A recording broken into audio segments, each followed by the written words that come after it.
स्वामी श्रील प्रभुपाद की, अनंत कोटि वैष्णव वृंद की, श्रीमद् भागवतम की, निताय गौर प्रेमानंदे।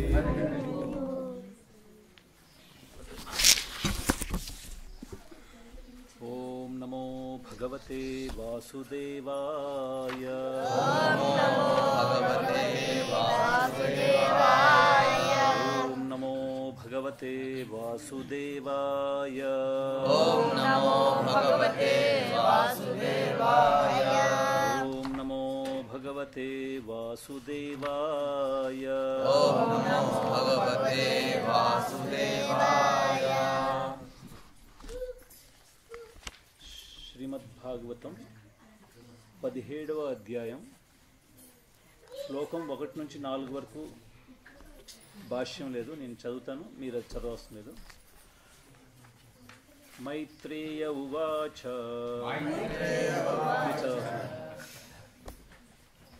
ఏవం స భగవాన్ వైన్యః ఖ్యాపితో గుణకర్మభిః చందయామాస తాన్ కామై ప్రతిపూజ్యాభినంద్య చ. మైత్రేయముని పలికెను, ఈ ప్రకారము వందిమాగధులు పృథు మహారాజును కీర్తించుచు అతని గుణములను పౌరుష కర్మలను ఇష్టముతో వర్ణించిరి. అంత్యమున ఆ రాజు గౌరవముతో వారికి పలు కానుకలునిచ్చి తగిన రీతిని అర్చించెను. 2వ శ్లోకం. బ్రాహ్మణ ప్రముఖాన్ వర్ణాన్ భృత్యామాత్య పురోదసః పౌరాన్ జానపదాన్ శ్రేణీ ప్రకృతి సమపూజయత్. ఆ విధముగా అతడు బ్రాహ్మణ ప్రముఖులకు, ఇతర వర్ణముల వారికి, తన భృత్యులకు, మంత్రులకు, పురోహితులకు, పౌరులకు, గ్రామీణులకు, వివిధ జాతుల వారికి, అభిమానులకు వందన ములిడి సంతుష్టలను చేసెను. వారందరూ మిగుల ప్రసన్నులైరి. విదుర ఉవాచ. కస్మాద్ధదార గోరూపం ధరిత్రీ బహురూపిణీ యాం దుదోహ ఋతుస్తత్ర కోవత్సో దోహనం చకిం.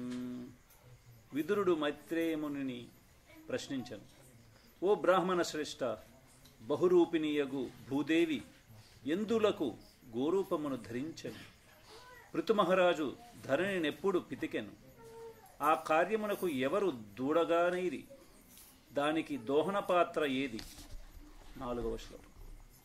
ప్రకృత్యా విషమాదేవి కృతాతేన సమాకథం తస్య మేద్యం హయం దేవ కస్య హేతోరపాహరత్. భూతలము సహజముగానే కొన్ని చోట్ల పల్లముగాను కొన్ని చోట్ల ఎత్తుగాను ఉండును. పృథువు దానినెట్లు చదును చేసెను. యజ్ఞాశ్వమును స్వర్గరాజుయగు ఇంద్రుడు ఎందులకు హరించెను. 5వ శ్లోకం. ఇప్పుడు ముందు సంస్కృత పదాలు. సనత్కుమారాత్ భగవతః బ్రహ్మన్ బ్రహ్మవిదుత్తమాత్ లబ్ధ్వా జ్ఞానం సవిజ్ఞానం రాజర్షిః కాం గతిం గతః. సనత్కుమారాద్ భగవతో బ్రహ్మన్ బ్రహ్మవిదుత్తమాత్ లబ్ధ్వా జ్ఞానం సవిజ్ఞానం రాజర్షి కాం గతిం గతః.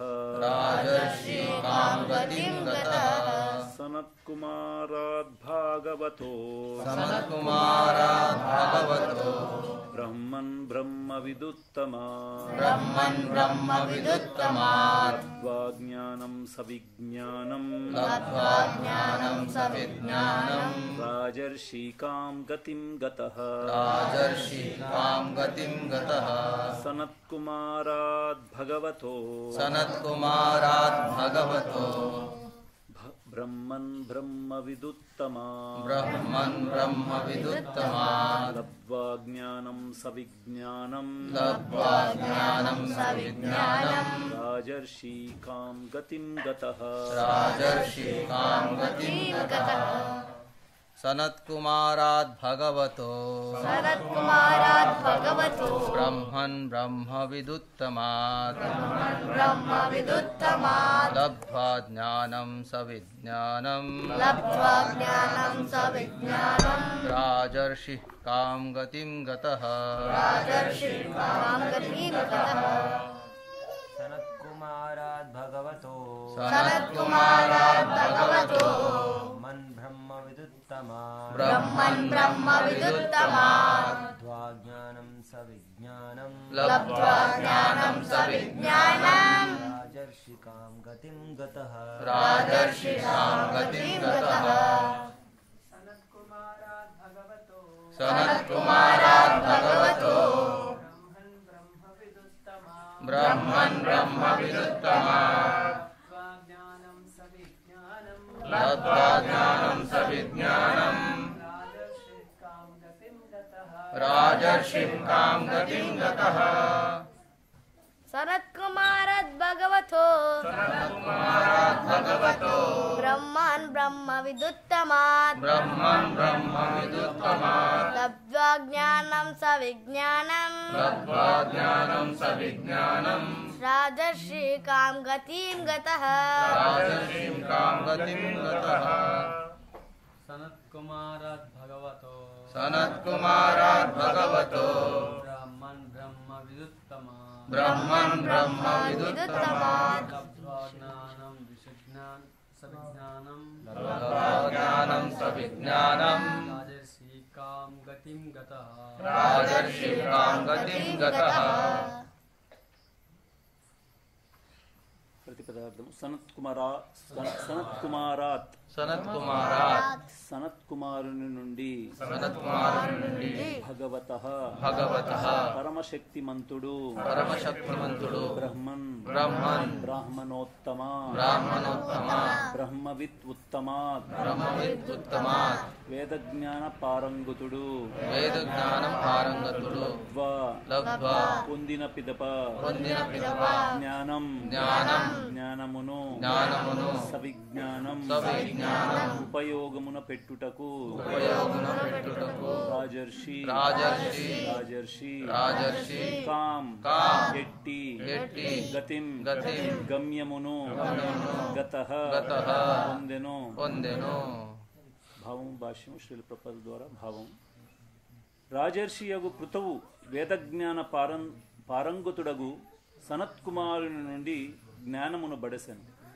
జీవితమున ఉపయోగములో పెట్టవలసిన ఆ జ్ఞానమును బడసిన పిమ్మట అతడు వాంఛిత గమ్యము నెట్లు పొందెను.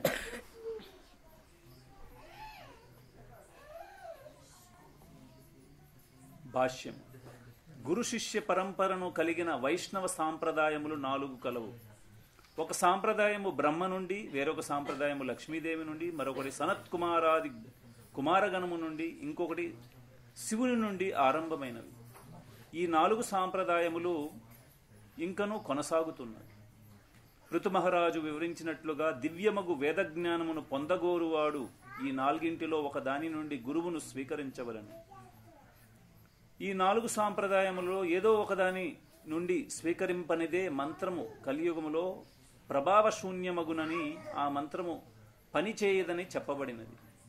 ప్రామాణికత లేనట్టి పెక్కు సాంప్రదాయములు నేడు పుట్టుకొచ్చి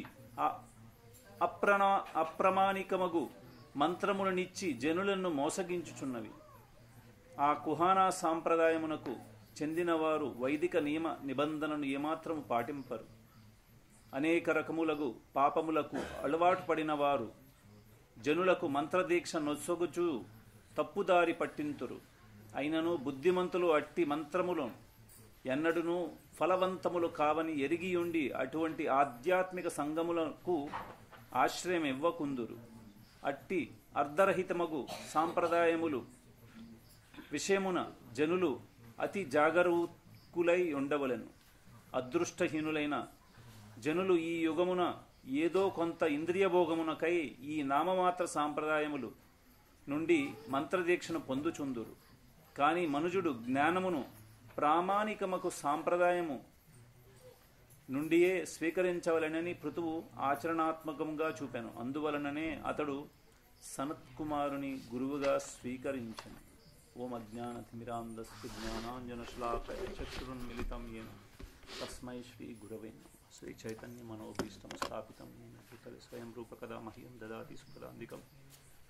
వందేహం శ్రీగురౌ శ్రీయుతపథకమనం శ్రీగురున్ వైష్ణవాంశ శ్రీరూపం సాగ్రజాతం సహగణ రఘునాథాన్వితం తం సజీవం సాద్వైతం సావధూతం పరిజన్ సహితం కృష్ణ చైతన్యదేవం శ్రీ రాధాకృష్ణ పాదాన్ సహగణలిత శ్రీ విశాఖాన్వితాం ఏ కృష్ణ కరుణా సింధు దీనబంధు జగత్పతి గోపేశ గోపికాకాంత రాధాకాంత నమోస్తప్త కాంచన గౌరంగీ రాధే వృందావనేశ్వరి ప్రణమామి హరిప్రియ వాంఛాకల్పతరుభ్యశ్చ కృపా సింధుభ్యైవ చ పతితానాం పావనేభ్యో వైష్ణవేభ్యో నమో నమః. శ్రీకృష్ణ చైతన్య ప్రభు నిత్యానంద శ్రీ అద్వైత గదాధర శ్రీవాసాది గౌరభక్త వృంద హరే కృష్ణ కృష్ణ కృష్ణ హరే హరే హరే రామ హరే రామ రామ రామ హరే హరే.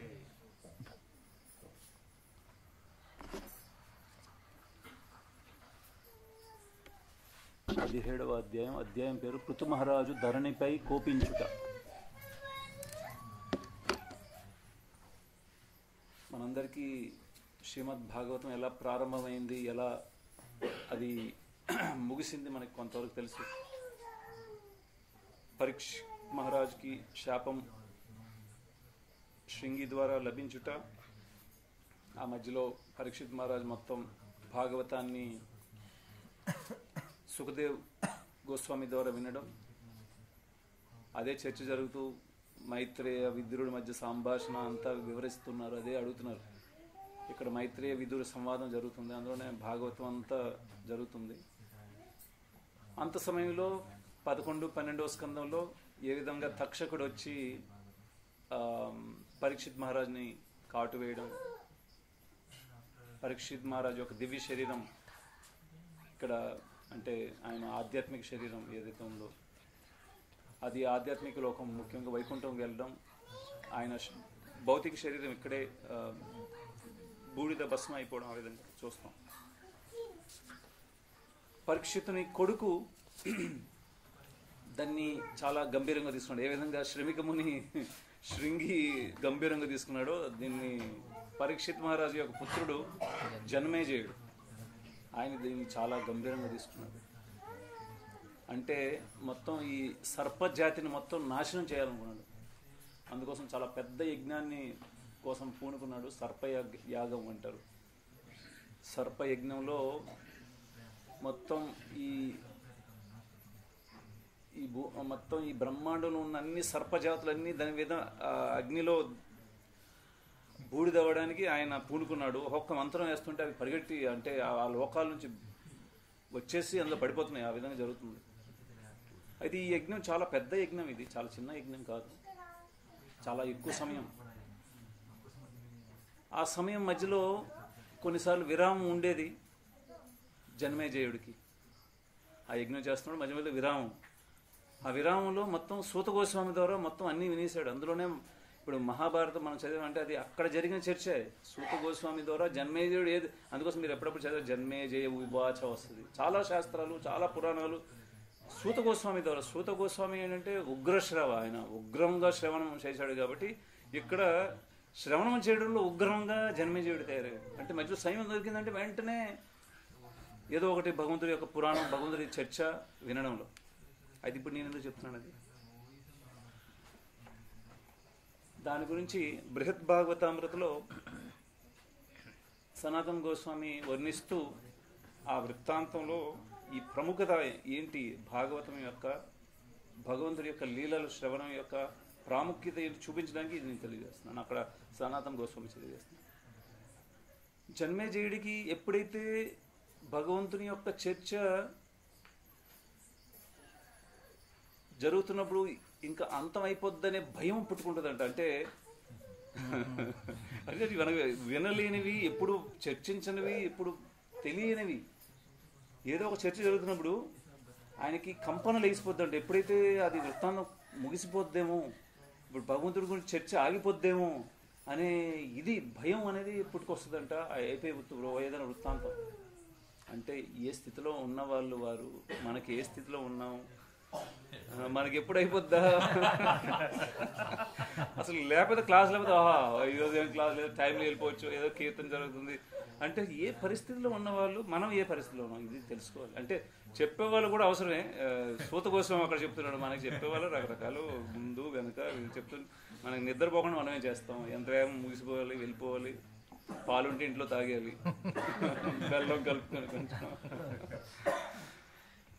అంటే భాగవతం సామాన్యమైన గ్రంథం కాదు, భగవంతుడి యొక్క చర్చ. మనం ఎంత చెవుల్ని భగవంతుడి కోసం అర్పించాలి. ఎప్పుడే దీని తాలూకా ఏదైతే దేనికోసం ఇవ్వబడిందో భాగవతం, దాని తాలూకా వాస్తవికమైన ప్రయోజనం మన మీద ఉపయోగపడుతుంది. ఎందుకంటే శ్రవణం చాలా ముఖ్యమైనది, దానికోసం ఉత్సాహం. ఇక్కడ ఉత్సాహం ఉందంటే మిగతావన్నీ క్రమంలో వచ్చేస్తాయి. శ్రవణ ప్రభావే, కీర్తన స్వభావే, కీర్తనం ఉంటే వెంటనే స్మరణ స్వభావే, అవన్నీ ప్రాసెస్ అన్నమాట. అందువల్ల శ్రవణం గురించి మనం ఆతృతగా ఉండాలి. అయితే ఇక్కడ పృథు మహారాజు యొక్క ముందు అధ్యాయంలో చూసాం, వంది మాగధులు రకరకాల కీర్తించాక పృథు మహారాజు వాళ్ళ కీర్తిని అంతా విన్నాక వాళ్ళకి తగు మర్యాదతో సత్కారం ఇచ్చి, వాళ్ళకి కొన్ని బహుమతులు ఇచ్చి, తర్వాత వాళ్ళ ఆస్థానంలో ఉన్న వాళ్ళు ప్రజలకి, పురోహితులకి, మంత్రులకి,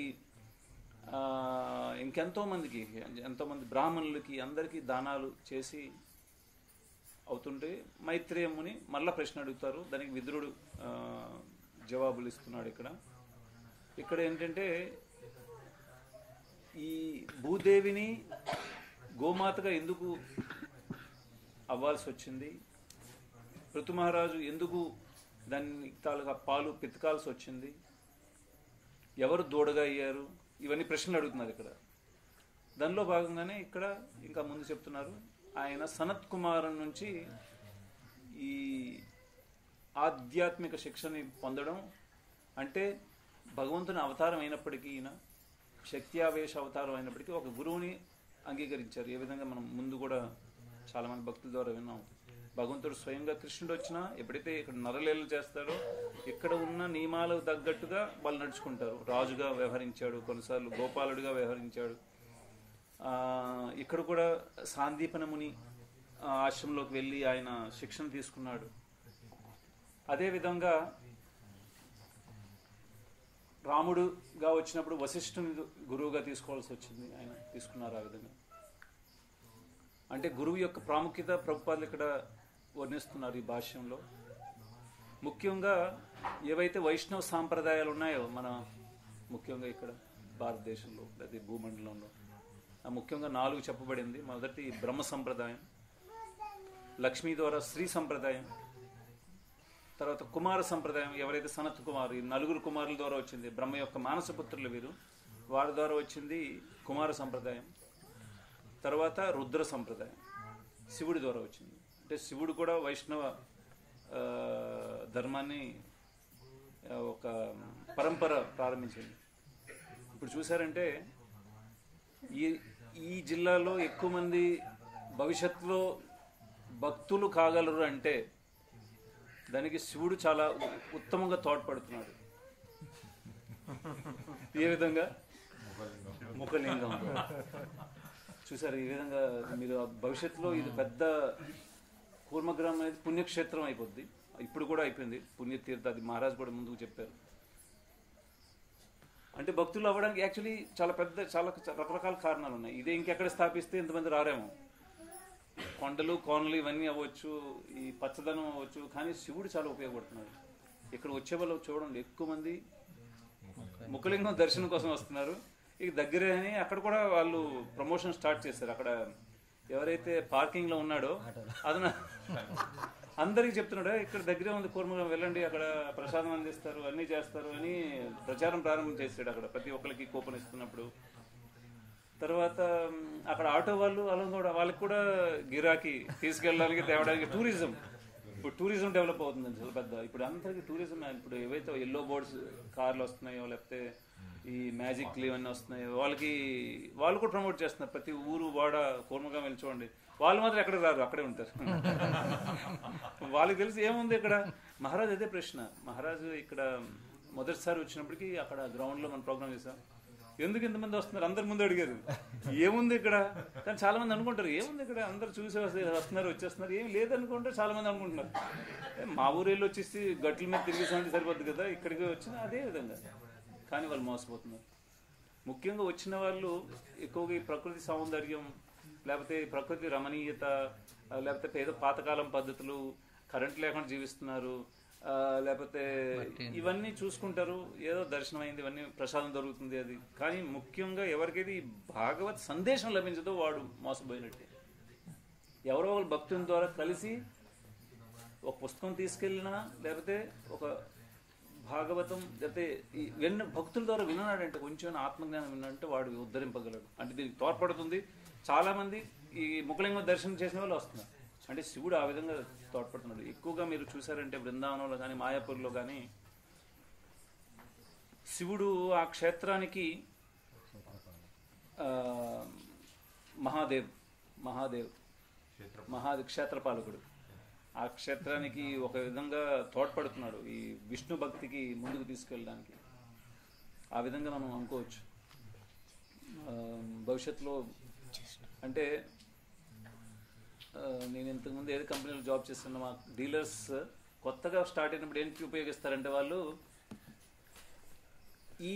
అంటే వాళ్ళ అడ్రస్లో రాస్తారు ఈ షాప్కి ఎదురుగా. అదేందా ఫేమస్ అయిపోయిన తర్వాత ఆ షాప్ ఎందుకు పెట్టాం వాళ్ళ పేరు, ఇప్పుడు వీడు ఫేమస్ అయిపోయాడు, వాడు ఉపయోగించుకోవాలి వీడు నా పేరు. ఇప్పుడు ముఖలింగం అవుతుంది, రేపు కూర్మక్షేత్రం కూర్మ గ్రామం అయిపోద్ది. ఆ విధంగా దీని ప్రకారం అటువైపు వెళ్ళే వాళ్ళు ఉంటారు. అర్థమైంది కదా, ఆ విధంగా అయిపోవచ్చు. భగవంతుడు ఇద్దరు కలిసి వాళ్ళిద్దరు ప్లానింగ్, భగవంతుడి యొక్క విస్తారం ఆయన, శివుడు వేరే ఆయన కదా విస్తారం, ఇద్దరు కలిపి ఆల్రెడీ ప్లానింగ్ చేస్తున్నారు. ఈ విధంగా ఈ క్షేత్రంలో ఏంటేంటి ప్లాన్ చేయాలి, ఏ విధంగా డెవలప్ చేయాలి, ఎంతమంది గ్రంథాలు వెళ్తున్నాయి. ఈ గ్రంథాలు వెళ్తున్నాయి ఇవి ఇప్పుడు పేలవు. అది ప్రభుత్వాలు చెప్తారు, ఇది ఐటమ్ బాంబ్. టైం వచ్చినప్పుడు టైం వచ్చినప్పుడు అది పేలుద్ది. ఎవరో ఒకటి చికాకులో ఉంటాడు, ఎప్పుడో పుస్తకం ఎత్తాడు, తిప్పుతాడు, అర్థమయ్యే అవకాశాలు ఉన్నాయి. అంటే గురు మహారాజ్ ఒక దగ్గర ఇది కూడా అన్నారు, మనం ఎంతమంది ఎంత చెప్పగలం. ఒక పుస్తకం ఇచ్చామంటే వాడు చదువుతాడు, పుస్తకం ఇచ్చామంటే వాడు చదివాడంటే వాడికి అర్థమైపోయిందంటే భక్తులయ్యే అవకాశం ఉంది. ఇలాంటి ఎన్నో వృత్తాంతాలు చూస్తాం. పుస్తకాలతో భక్తులయ్యేవారు వృత్తాంతాలు ఎన్నో ఉన్నాయి. ఇది ఫేమస్, మనం విని ఉంటాం. ఏ విధంగా ఒక విదేశంలో జరిగిన ఘటన అందరూ వినేదే.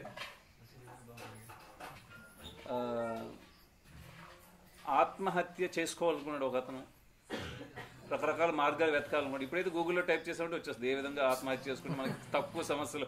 ఏఐలో ఇంకా వచ్చేద్దాము, మీకు అంత యానిమేషన్లో వచ్చేద్దాము, ఎలా చేసుకుంటే బెస్ట్ అని. ఆయన సెర్చ్ చేస్తూ ఏ విధంగా ఆత్మహత్య చేసుకోవాలని రకరకాల సెర్చ్ చేశాడు ఆయన. అప్పుడు ఆయనకు తెలిసింది, ఈజీ మార్గం తెలిసింది ఏంటంటే, ఆయన కార్ గ్యారేజ్లోకి వెళ్ళి కార్లో కూర్చొని కార్ ఇంజిన్ స్టార్ట్ చేసి దాని తల పొగ గొట్టం తల పైప్ని ఆ విధంగా లోపల పెట్టి అన్ని డోర్స్ క్లోజ్ చేసేయడం, కొంచెం పొగ రావడం అందులో. ఎందుకంటే ముఖ్యంగా పెట్రోల్ ఇంజిన్లో డీజిల్ కానీ కాలిందంటే దాంట్లో పొగలో కార్బన్ మోనాక్సైడ్ అనేది ఉంటుంది, CO. అది దాన్ని సైలెంట్ కిల్లర్ అంటారు, నెమ్మదిగా అందరిని చంపుతుంది. అది లోపల ఎలాంటి డేంజరస్ అంటే ఎన్నో ఘటనలు జరిగాయి మన భారతదేశంలో కూడా. CO వలన చనిపోయేవాళ్ళు. అంటే ఒకసారి ఢిల్లీలో శాంట్రో కార్, వాడు బాగా వర్షం పడుతున్నప్పుడు కార్ పార్కింగ్ చేశారు ఎక్కడో, వర్షం చాలా ఎక్కువగా పడుతుంది, ఇంజన్ స్టార్ట్ చేసి ఏసీలో ఉన్నారు వాళ్ళు, లోపల ఉన్న ఫ్యామిలీ. అయితే పొగ కింద నుంచి వస్తుంది, కానీ వీళ్ళు ఎయిర్ డక్ట్ అనేది లోపల ఉంటుంది, బయట గాలి కావాలా లోపల గాలి కావాలా, వాళ్ళు బయట గాలిని పెట్టినట్టున్నారు అందులో, అవుట్ సైడ్. అందువలన పొగ కింద ఇంజిన్ తెలియదు, దాని నుంచి డక్ట్ నుంచి లోపలికే సక్ చేసుకుంటూ పంపిస్తుంది అది ఆ కార్. అలా కొంతసేపు అయినప్పటికీ ఏమైంది, లోపల పొగ, గాడి ఇంజిన్ స్టార్ట్ చేశాడు, పొగ వెళ్తుంది, కార్బన్ మోనాక్సైడ్ లోపలికి వెళ్తుంది. ఆ లోపల ఉన్న వాళ్ళు ఎలాంటి CO డ్యామేజ్ ఎలా చేస్తుందంటే బాడీని, కార్బన్ మోనాక్సైడ్ వాళ్ళకి గాలి ఆడక వాళ్ళు బాడీని కూడా కదల్చలేరంట. ఆ విధంగా ఆ స్థితిలోకి వెళ్ళిపోయి కొంతసేపు చచ్చిపోతారు. ఆ విధంగా వాళ్ళు మొత్తం ఫ్యామిలీ చనిపోయారు. సిఓ అంటే అంత డేంజరస్ చూడండి ఈ పరిమాణంలో వెళ్తే. అదే కాకుండా ఎవరైతే ట్రక్స్లో కార్లు తీసుకెళ్తారో, చాలా ముందు ఘటన, పెద్ద పెద్ద ట్రక్స్లో కార్లు తీసుకెళ్తారో ఆ కార్లో కొంత పెట్రోల్ ఉంచుతుంటారు. అయితే ఒక డ్రైవర్కి చాలా వేడి అనిపించి ఆ ట్రక్ ఓపెన్ చేసి ఆ కార్లోకి వెళ్ళి ఏసీ ఆన్ చేసి డోర్ కూడా వచ్చేసాడు. ఆ లోపల వెనక మొత్తం ఇది కంటైనర్ లోపల చచ్చిపోయాడు. అంటే కార్బన్ మోనాక్సైడ్ ఎంత డేంజర్ ఇది ప్రజలకు తెలియజేయడానికి. అంటే తక్కువ పరిమాణాలు తీసుకుంటున్నారు కానీ ఎక్కువ పరిమాణాలు. అందుకోసం నేను ఎక్కడ జనరేటర్ ఏది స్టార్ట్ చేసి దాని దగ్గర ఉండకూడదు మంచిది. మీ ఆయు క్షణాలు, నిమిషాలు, గంటల్లో తగ్గిపోతూ ఉంటుంది అది లోపలికి వెళ్ళడం. అయితే అతనికి ఏం తెలిసిందంటే ఈ విధంగా పొగ లోపల పనిచేస్తే మనం చనిపోవచ్చు, ఈజీ వే, అంత కష్టపడాల్సిన అవసరం లేదు అని ఆయన పైప్ దానికి పెట్టి గ్లాస్ అన్ని క్లోజ్ చేసి స్టార్ట్ చేశాడు. అప్పుడు ఇంక టైం, ఇంజిన్ స్టార్ట్ అయింది, పొగ లోపలికి వస్తుంది. ఆయనకి ఏం చేయాలి, టైం ఉంది ఇంకా. ఆ డాష్ బోర్డ్ మీద, ముందు ఉన్న బోర్డు మీద ఏవో బుక్స్ కనిపించాయి. అంటే ఇస్కాన్ వాళ్ళు ఎక్కడెక్కడ బుక్స్ ఇస్తుంటారు. ఆ books beyond birth and death, అతీతంగా, జన్మ మరణాలకి అతీతంగా పుస్తకం దొరికింది. చదవడం ప్రారంభించాడు, టైం ఉందని కదా. వెంటనే అర్థమైంది జీవితం తాలూకు లక్ష్యం ఏంటో అర్థమైంది. నేను ఎందుకు ఆత్మ చేస్తున్నాను, వెంటనే స్విచ్ ఆఫ్ చేసి అడ్రస్ చూశాడు. అక్కడికి వెళ్ళి తర్వాత భక్తుడైపోయాడంట. ఇది చాలా ఫేమస్ ఇది వృత్తాంతం. అంటే ఏ విధంగా ఎవరు తోడ్పడుతున్నారు భక్తులు అవ్వడానికి.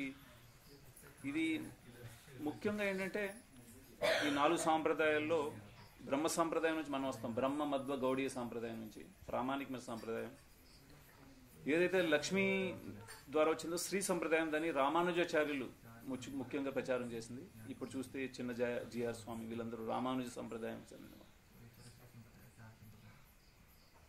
రామానుజాచార్యులు కూడా ఎవరు గుర్తుంటుంది, ఏ విధంగా ప్లానింగ్ వస్తుంది అంటే ఆచార్యులు పంపించడం కూడా భగవంతుడు ఆల్రెడీ ప్లాన్ చేశారు. ఆయన రామ అనుజ అంటే లక్ష్మణుడి యొక్క విస్తారంగా తెలియజేయడం. రామ అనుజ లక్ష్మణుడి యొక్క విస్తారంగా రామానుజాచార్యులు. ఈ బ్రహ్మ, మధ్వ, గౌడీయ సంప్రదాయంలో కూడా చూసారంటే మధ్వాచార్యులు ఎవరు కాదు. చూడండి ఏ విధంగా ప్లానింగ్. వాయువు యొక్క అంశావతారం అంటే హనుమంతుడు, భీముడు వీళ్ళందరూ వాయువు యొక్క అంశాలే. కాబట్టి ఈ కలియుగంలో ఈ ప్రచారం కోసం మధ్వాచార్యులను తీసుకున్నారు. అలాగే నింబార్కాచార్యులు, ఆయన కూడా సామాన్యులు కాదు. ఆయన కుమార సంప్రదాయం. ఆయన పేరు నింబార్క ఎందుకు వచ్చిందంటే, నింబ అంటే వేప చెట్టు, అర్క అంటే సూర్యుడు. ఇది అంటే ఒక విధంగా విన్నది, అది నిజమే అవ్వచ్చు. ఒకసారి ఆయన దగ్గరికి, నింబార్కాచార్యుల దగ్గరికి ఒక జైన్ అంటే జైనిజం నుంచి ఒక సన్యాసి వచ్చారంట. ఆయనకి ప్రసాదం కానీ భోజనం కానీ ఇస్తే, లేదు సంధ్యా సమయం అయిపోతుంది, నేను ఈ సంధ్యా సమయం నేను తీసుకున్నానంటే వెంటనే నింబార్కాచార్యులు ఒక ఇది వేప చెట్టు మీద ఎక్కి సూర్యుడికి ఆగమన్నారంట కొంతసేపు. అంటే ఇప్పుడు కిందకి వెళ్ళొద్దు అదే. నేను ఇప్పుడు కొంత చెట్టు ఎక్కామంటే అది సూర్యుడు కిందకి వెళ్ళేది ఆగిపోతాడు కదా, అక్కడ కనిపిస్తాడు కదా, ఇక్కడ నుంచి కనిపించడు.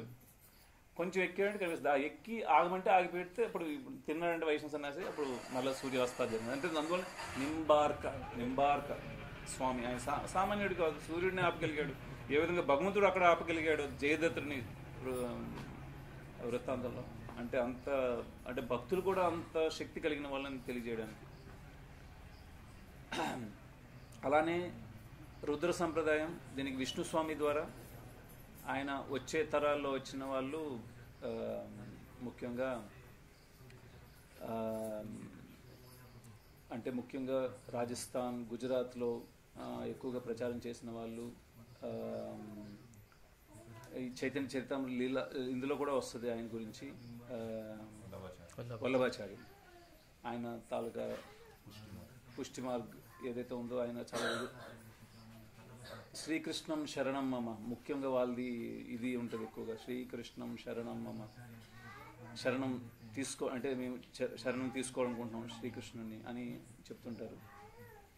ఆయన కూడా అధరం మధురం ఆయన రచించింది, అది సామాన్యమైన కీర్తన కాదు. అధరం మధురం ఆయన ప్రతి ఒక్క వస్తువు మధురాధిపతి, అన్ని మధురాలకి అధిపతి, అన్ని తాలూకా మధుర యొక్క గుణాలకి అధిపతి. ఆయన యొక్క ప్రతి ఒక్క వస్తువు మధురంగా ఆయన వర్ణించేశారు. అయితే ఎప్పుడు వరకు మనం మంత్రం జపం చేస్తున్నాం, ప్రతి ఒక్కరు ఏదో ఒక మంత్రం జపిస్తారు. ఓం నారాయణ, నమో నారాయణ నమః. వీళ్ళు శ్రీ సంప్రదాయంలో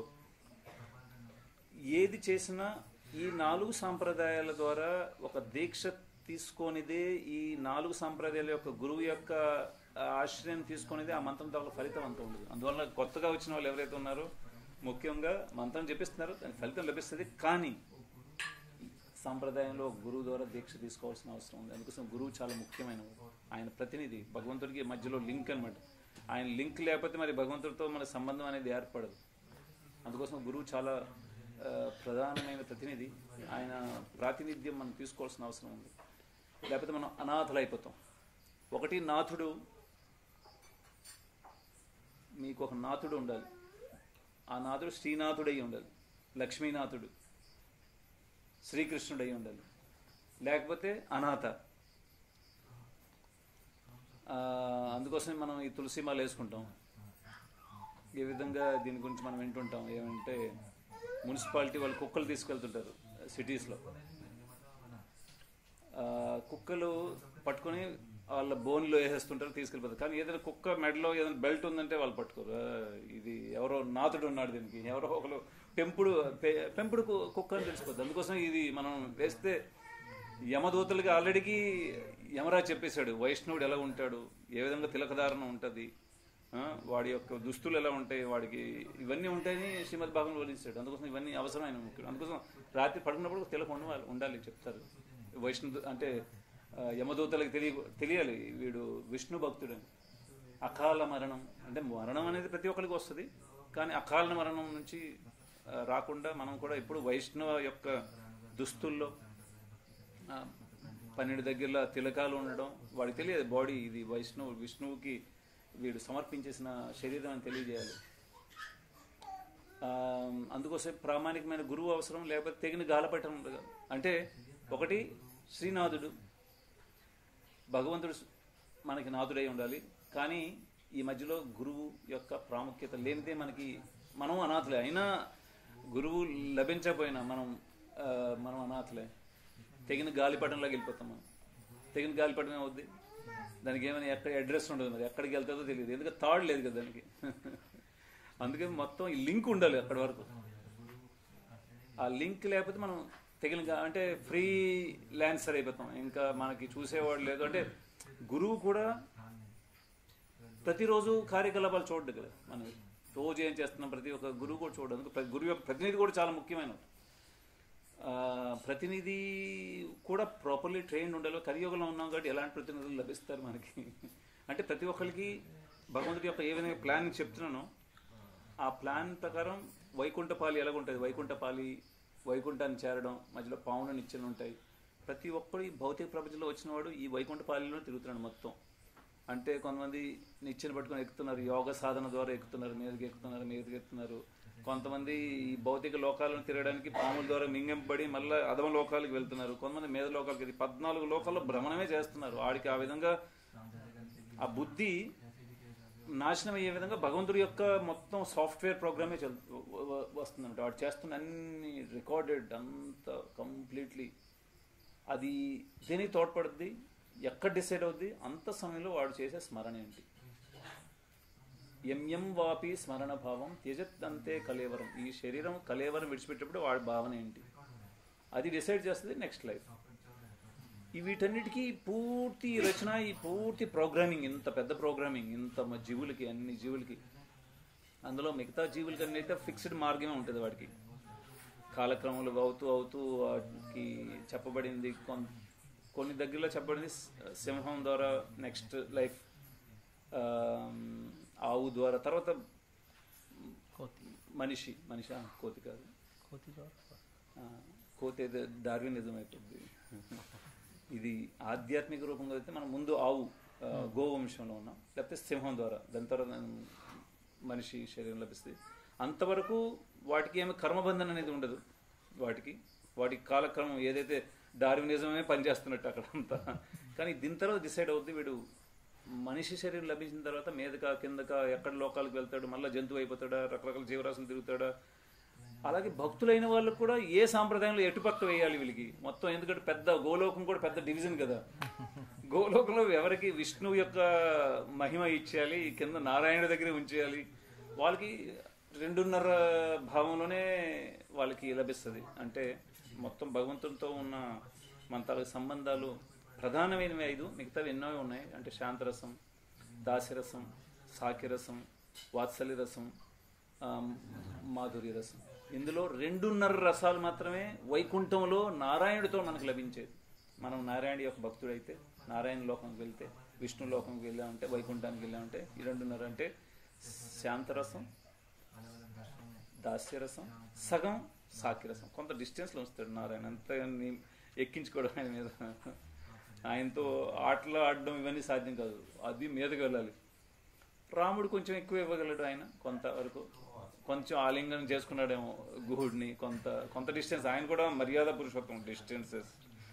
అందుకోసమే బృహద్ భాగవతంలో వర్ణిస్తూ రకరకాలుగా వర్ణిస్తాడు. అంటే ఈ లోకాల్లో ఉన్న విష్ణువు యొక్క రూపాలు కూడా సనాతన గోస్వామి అన్ని కట్ చేస్తూ తీసుకెళ్ళిపోయాడా లేదు, ఇది కూడా ఇంకా దీనికంటే. తర్వాత అంటే ఒకటి భక్తుల యొక్క శ్రేణి, ఎవరు భక్తులు ఏంటి, ఎవరు భక్తుల ఉన్నత శ్రేణి ఎవరు.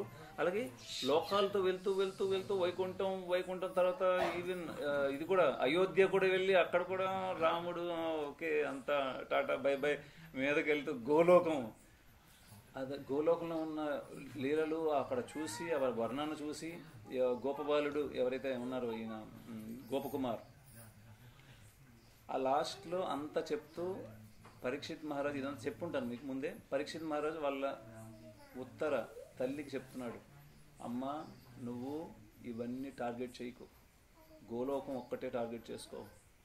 నీకు ఇంత చెప్తున్నాను కదా, అక్కడ ఉన్న భావన, అక్కడున్న భక్తుల యొక్క ఏదైతే ప్రేమ ఉందో అది దేనికి తీసిపోదు, నువ్వు అదే ఒక్కటే నీకు తీసుకో. అంటే మనకి ఇండైరెక్ట్గా తెలియజేస్తున్నారు సనాతన కోసమే. మనం అందరం టార్గెట్ ఏం చేయాలి, మన తాలూకా ఈ బ్రహ్మ మధ్వ గౌడీయ సంప్రదాయం ఏంటంటే రాధాకృష్ణుల యొక్క భక్తి, అంటే గోలోకం కోసమే ముఖ్యంగా. అందువలన మంది పూర్తిగా 1 పాయింట్ అటెన్షన్, పూర్తిగా రాధాకృష్ణుల యొక్క భక్తి మీదే మనకు శ్రద్ధ పూర్తిగా కేంద్రీకరిస్తే అప్పుడు గోలోకం లభించే అవకాశం ఉంది. అయితే మన భక్తుల్లో కూడా రకరకాల శ్రేణులు ఉంటాయి. ఇస్కాన్లోకి వచ్చిన తర్వాత కూడా రకరకాల గురువులు ఉన్నారు. ఒక్కొక్క ఉపదేశాల్లో ఒక్కొక్కల ముందు తీసుకెళ్తున్నారు. అంటే పరమపూజ భక్తి వికాస్ స్వామి మహారాజ్ అంటారు, ప్రతి ఒక్క గురువు ఇస్కాన్ గురువు సమర్థులు అయి ఉన్నారు వీళ్ళందరికీ భగవంతుని యొక్క ధామాన్ని తీసుకెళ్ళడానికి. కానీ గంభీరత రకరకాలుగా ఉంది, ఒక్కొక్క గంభీరతతో ఉన్నారు. ప్రభుపాద మెసేజ్ని ఏ విధంగా యాజ్ ఇట్ ఈజ్ యథాతథంగా ఎవరు అందిస్తున్నారు వాళ్ళు ఎక్కువగా ఈ ప్రయోజనం పొందగలరు. అలాంటి గురువు వాళ్ళు లభించగలరు. గురువు అంటేనే భారీ. ఇక్కడ గురువు గురించి చర్చ జరుగుతుంది. అంటే భారం లేకపోతే తేలిక, దానికి వ్యతిరేకం తేలిక.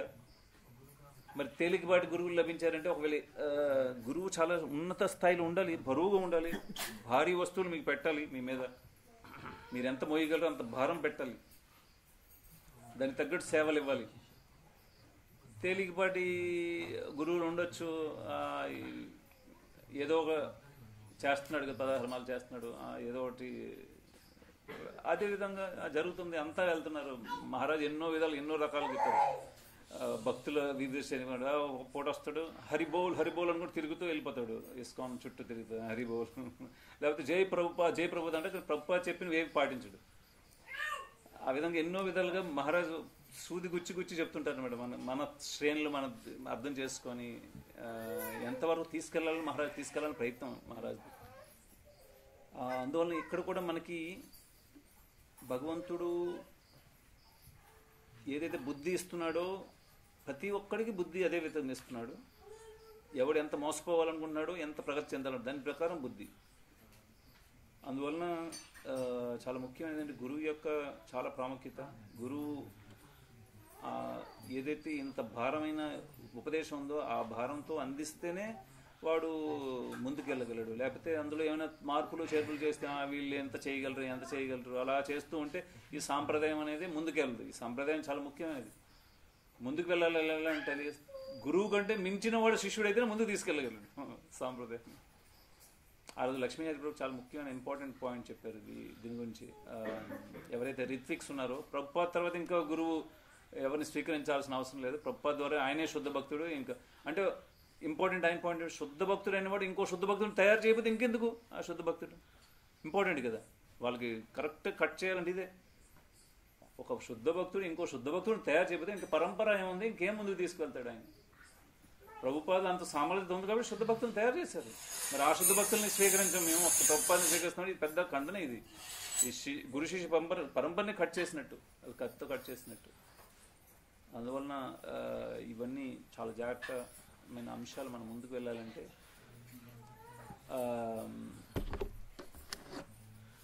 మనం ముఖ్యంగా ఈ మంత్రం ఏదైతే జపిస్తున్నాం, హరే కృష్ణ మహామంత్రం, దీంట్లో గంభీరత అనేది చాలా అవసరం. ఈ పరంపరలో ఉన్నాం కాబట్టి మనం గౌడీయ సంప్రదాయంలో హరే కృష్ణ మహామంత్రం, దీని గురించి భాగవతం ఏం చెప్తుంది.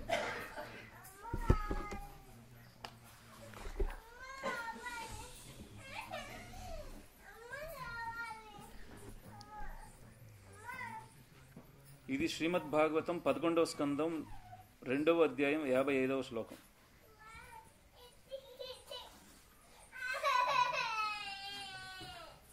విసృజతి హృదయం న యస్య సాక్షాత్ ధరిర్ అవసాభిహితోపి అఘాహుగనాశః ప్రణయ రసానయ ధృతాంగ్రి పద్మా సభవంతి భాగవత ప్రధాన యుక్త. ముందు ఇంగ్లీష్లో చదువుతాను, తర్వాత తెలుగు చెప్తాను. The supreme personality of God head is so kind to the conditioned souls that if they call upon him by speaking his holy name, even unintentionally or unwillingly, the Lord is inclined to destroy innumerable sinful reactions in their hearts. Therefore, when a devotee who has taken shelter of the Lord's lotus feet chants the holy name of Krishna with genuine love, the Lord can never give up the heart of such a devotee. One who has thus bound the Supreme Lord within his heart with ropes of love is to be known as Bhagavata Pradhana, the most exalted devotee of the Lord.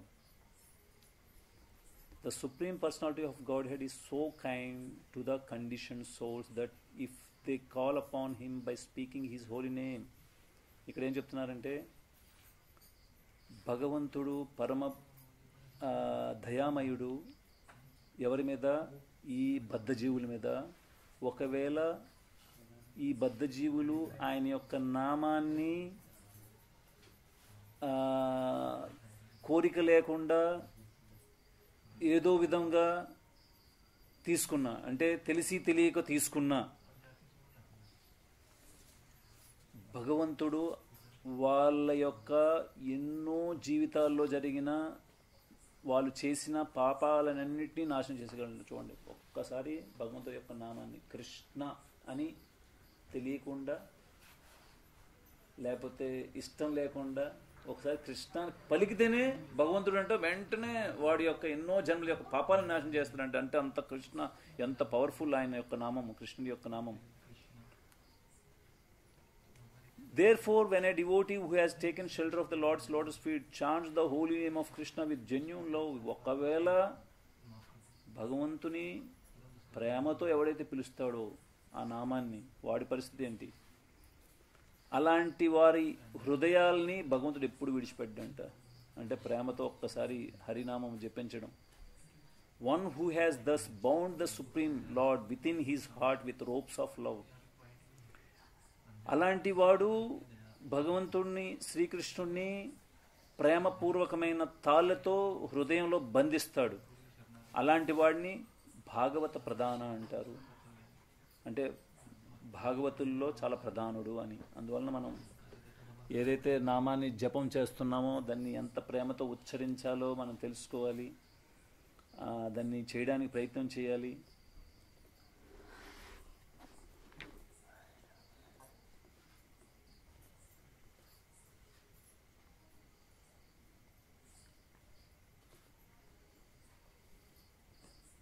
ఇంకొకటి కూడా చెప్పబడింది,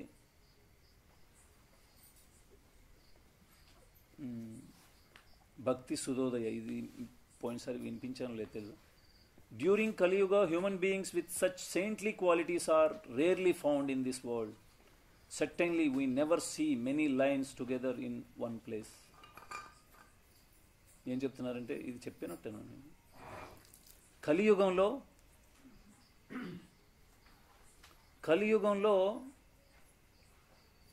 ఇలాంటి సాధు గుణాలు కలిగిన వ్యక్తులు లభించడం చాలా అరుదు. ఏ విధంగా ఎక్కువగా సింహాలు ఒక దగ్గర ఉండవు. సింహాలు ఎప్పుడైనా చూసారంటే డిస్కవరీ ఇందులో ఒకటి రెండు ఎక్కడో ఉంటాయి, అంతేగాని మిగతా ఏవి అడవి పందులు, అడవి బర్రెలు ఇవన్నీ చూసారంటే గుంపుల్లో ఉంటాయి. అలా గుంపులు ఉండవు, చాలా తక్కువ ఉంటాయి. ఎందుకంటే ఇలాంటి సముదాయాలు చూసారంటే వెరీ రేర్. ఏ విధంగా అంత రియాలిటీ చూపిస్తున్నాడు. ప్రభుపాదులు కూడా అన్నప్పుడు ఇలాగే అడిగారు. ప్రభుపాదులను ఒక ఫారిన్ ఒక జర్నలిస్ట్ అడిగారు, ప్రభుపాద్ మిగతా సాంప్రదాయాలు ఉన్నాయి, మిగతా ఎంతోమంది గురువులు ఉన్నారు, ఎంతమంది శిష్యులు ఉన్నారు, మీకు చూస్తే కొంచెం పాటి శిష్యులు ఉన్నారంటే ప్రభుపాద్ అన్నారు, కుక్కలకి పిల్లులకి ఎక్కువ పిల్లలు ఉంటాయి, కానీ సింహానికి ఒకటి రెండు పిల్లలే ఉంటాయని చెప్పారు.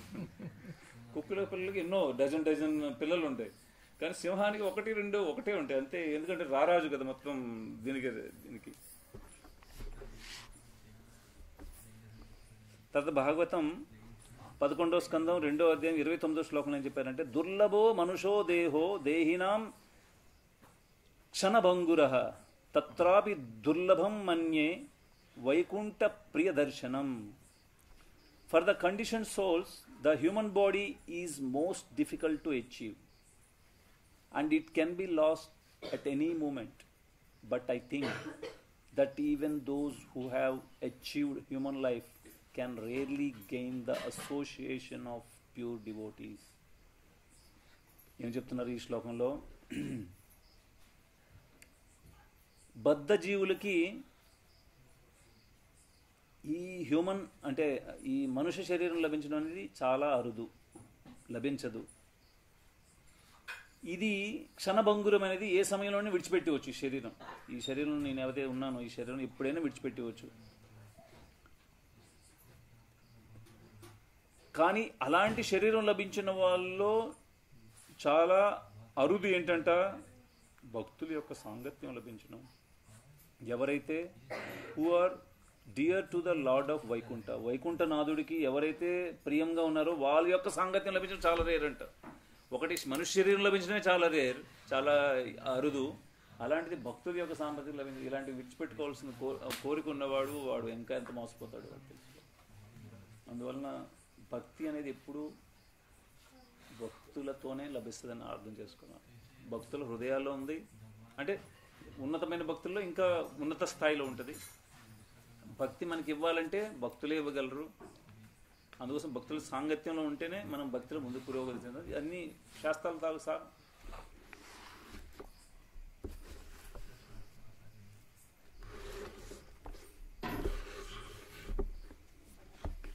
సాధు సంగ సర్వశాస్త్రకాయ లవమాత సాధు సంగ సర్వసిద్ధి హో. సాధు పురుషుల యొక్క భక్తుల యొక్క సాంగత్యం, భక్తుల సాంగత్యం లవమాత్ర సాంగత్యం కొంచెమైనా లభించిందంటే వాడికి సిద్ధి లభించే అవకాశం ఉంది. అంటే అందులో పరమ భక్తులు, ఉన్నతమైన భక్తులు చాలా ముఖ్యం, అది చాలా ఇంపార్టెంట్. హరే కృష్ణ. ఎవరికైనా ప్రశ్నలు, ఎవరైనా చెప్పదలుచుకున్నా? ఎస్ ప్రభు. ఈ 4 సాంప్రదాయాలు ముఖ్యంగా కలియుగం కోసం ఎట్లా అంటే పద్మపురాణంలో ఇది చెప్పబడి ఉంది. ముఖ్యంగా ఈ పద్మపురాణం ఇవన్నీ 5,000 సంవత్సరాల ముందే కంపైల్ జరిగింది. ముఖ్యంగా ఈ కంపైలేషన్ 18 పురాణాలు కలియుగం కోసం. నెక్స్ట్ రామానుజాచార్యులు, మధ్వాచార్యులు అందరూ లింబాచార్యులు వచ్చిందంతా ఈ కలియుగంలో బిగినింగ్లోనే వచ్చారు. పద్మపురాణం one of the most tampered పురాణంగా చెప్పబడింది. ఎన్ని 50,000 శ్లోకాలు ఎంతో. అదంతా భక్తి వినోద్ ఠాకూర్ మళ్ళీ రివైవ్ చేశారు, చాలా వరకు ఆయన పునరుద్ధరణ చేశారు. అది పద్మపురాణం. అందులో చాలా వృత్తాంతాలు, అంత విష్ణు భక్తి. అయితే ఇప్పుడు భగవంతుడు లక్ష్మీదేవికి, బ్రహ్మకి, శివుడికి, ఇంకా కుమారులకు బోధించిన తర్వాత సాంప్రదాయం వచ్చిందని అంటారు. సాంప్రదాయం స్టార్ట్ అయింది అంటే ఎప్పుడు, ఏ విధంగా బోధించారు భగవంతుడు? అది ఏ సమయంలో, ఏ యుగంలో? అంటే మనకు మధ్వ సంప్రదాయం మనకు తెలుస్తుంది. వీళ్ళు ఏ విధంగా మధ్వాచార్యులు వెళ్ళారు, అక్కడ వ్యాస మహర్షి ద్వారా దీక్ష జరగడం, ఆయన వినడం. అలానే రామానుజాచార్యులు కూడా ఆ విధంగా వృత్తాంతం ఉంటుంది కదా. ఆయన వెళ్తారు ఉత్తర భారతదేశం ప్రయాణంలో, ఇదంతా చాలా పెద్ద వృత్తాంతం ఉంది కదా ఆయనది. ఆయనకి ఎలా రివీల్ అయ్యే స్క్రిప్చర్స్ ఇవన్నీ ఉన్నాయి. నేను అడుగుతుంది బ్రహ్మ ఎలా దేవికి ఏ టైంలో, అంటే యూజువల్గా జనాలతో పబ్లిక్తో నేను మాట్లాడినప్పుడు ఏం లేదు, లైక్ టైమ్ ఆఫ్ క్రియేషన్లో కృష్ణుడు బ్రహ్మకి బోధించారు వేదాలు